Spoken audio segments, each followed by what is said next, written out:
The main decisions in Europe are taken by the Commission and Council of Ministers. As a member of the European Parliament, Syed Kamall must hold these decision takers to account. Although I'm a member of the European Parliament, there are actually two European Parliaments. One here in Brussels, and this is the other European Parliament in Strasbourg.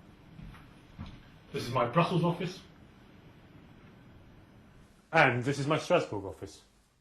Once a month, the European Parliament packs its bags and decamps from Brussels to Strasbourg. Hundreds of boxes like these are loaded onto lorries at the European taxpayers' expense. It's just a complete hassle. In fact, if you speak to most MEPs here and all the admin staff, I think it's a complete joke, complete waste of public money. Trip to Strasbourg, which costs 120, 130 million pounds a year, is actually a metaphor for the whole of the European project. So we do it once a month, 12 times a year. It's something that no sensible person could justify, nobody would get up and defend, and yet nobody can change. It's not very good. And on top of all that, Syed has an office in London too. I still very much see myself as a London MEP, someone who represents London in Europe rather than representing Europe here in London. My priority is to spend as much time here in London, but only to be in Brussels and Strasbourg when I need to be. Syed reviews his constituency correspondence with his assistant Ollie.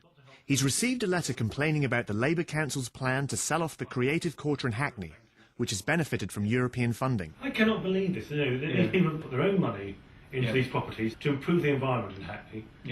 And the Hackney Council also received European funding for this. And now they suddenly turned around and said, sorry, thanks very much, but we're selling it off to some property developer. We've got to do something about this. Yeah, we're right. Well, yeah, definitely right to the Commission on priority. I mean, Ollie really keeps me, sort of manages me here. Ollie manages my time here in Brussels and in Strasbourg, and he also manages my correspondence. If we're getting a number of letters on the same subject, then we send them the same letter, or we tailor it where appropriate.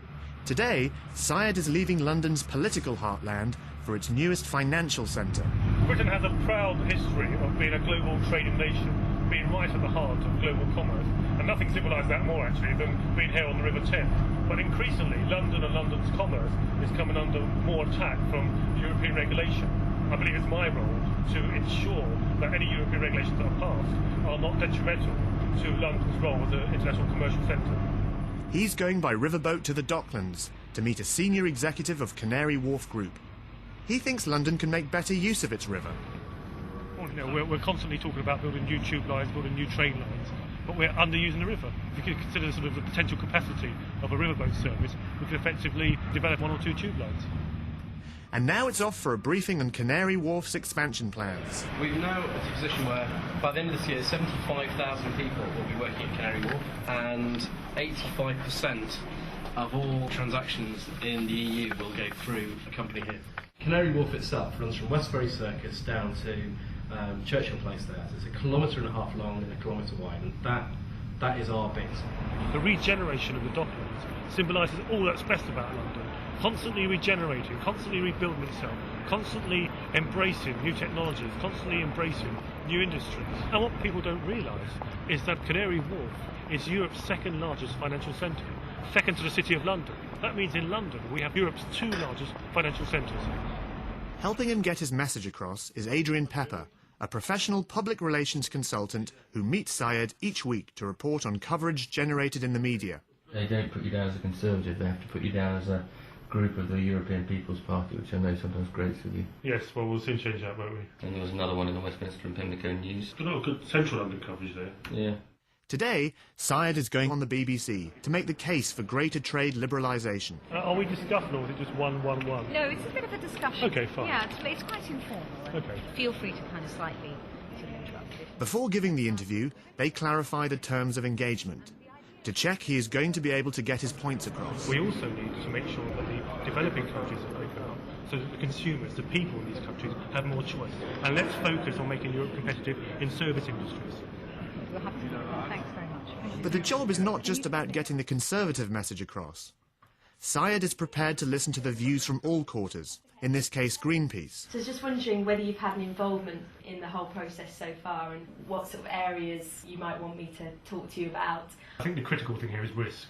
Are we going to take an overly precautious principle here, if you like? I mean, this is always a difficult question. So this is an environmental issue, so my colleagues on the Environment Committee and the Health Committee will be setting setting the policy, but it's important that I hear the arguments on both sides so I can come to a decision as to whether that's a sensible way forward. Syed is lobbied not only by pressure groups, but also by representative bodies such as the Corporation of London.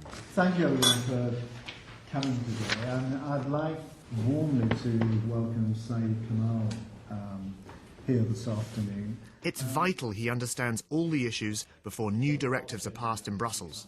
Well, here we are in the Brussels hemicycle, where voting takes place when we have a full plenary session. A plenary session is when all members come together and vote on the legislation going through the European Parliament.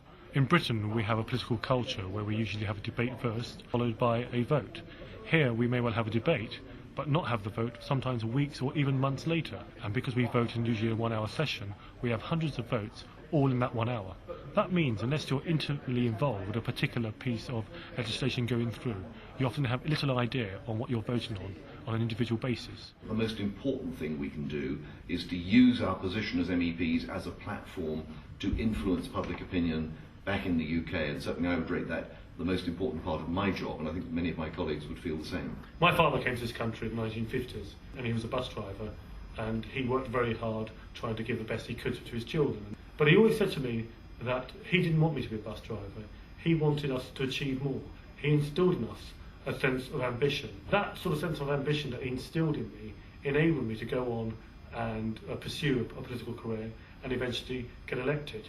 And I think one of the most important things I can do as a politician is talk to people from different backgrounds who perhaps don't have enough self-belief, who believe that society is against them or believe that they face lots of barriers.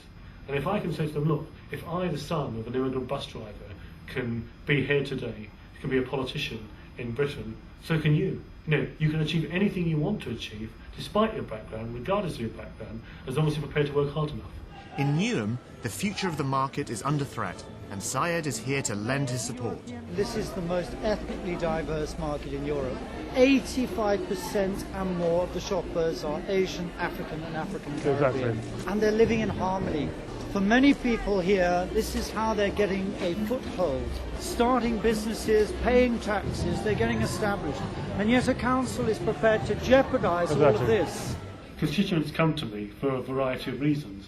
Sometimes they come to me as another voice, as another ally, if you like, in their fight, when they struggle to get some sort of justice, when they struggle to get an answer. Back in Strasbourg, Syed is going for a television interview about the French riots. He explains his vision of a prosperous society in which everyone should have a stake. People are now wondering what sort of Europe they want to see. I believe that presents us Conservatives with an opportunity to define the sort of Europe we want to see, a Conservative vision of Europe, a open, free trade Europe, not a fortress Europe, but a Europe that trades freely and opens its markets. A Europe that's open is going to encourage more commerce, going to encourage more economic activity, and will generate jobs and generate investment. In Hackney, Syed's campaign to protect the cluster of creative industries is already having an effect.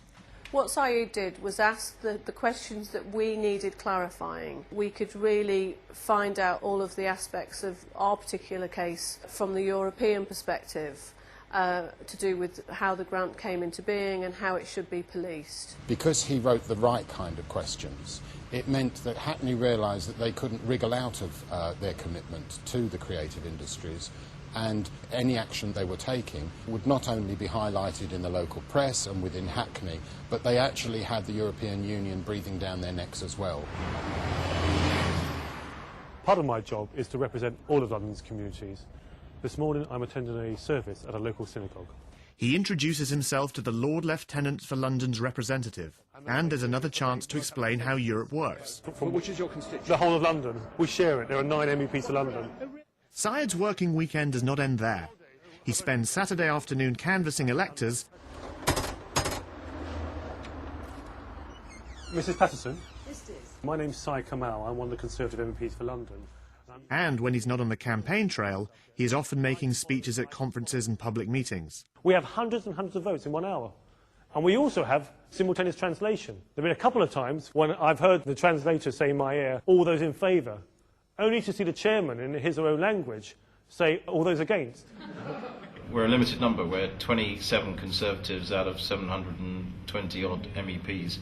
and we can't afford to have any passengers. And Syed is definitely not a passenger, and especially on trade issues where he has a vast knowledge. Syed has an enormous knowledge of the world outside, of business and of financial issues, and he's a real enthusiast and absolutely clear on the issues, and I think it's absolutely wonderful. One of my roles as an MEP is to explain what the European Parliament does and to examine also the ways that our taxpayers' money is spent.